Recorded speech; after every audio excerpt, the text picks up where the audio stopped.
Alright, so Matt has got me back a couple of times now. Yeah, the pranks have been okay, I guess, but once again I'm going with a loud noise scare prank.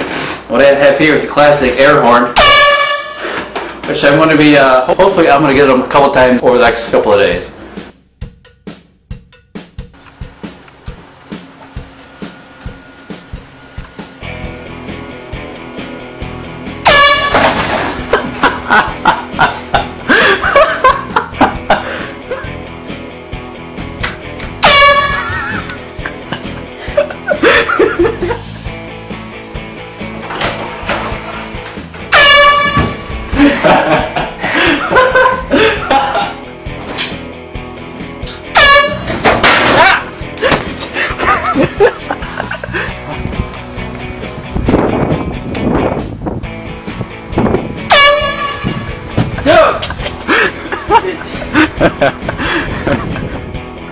Hey.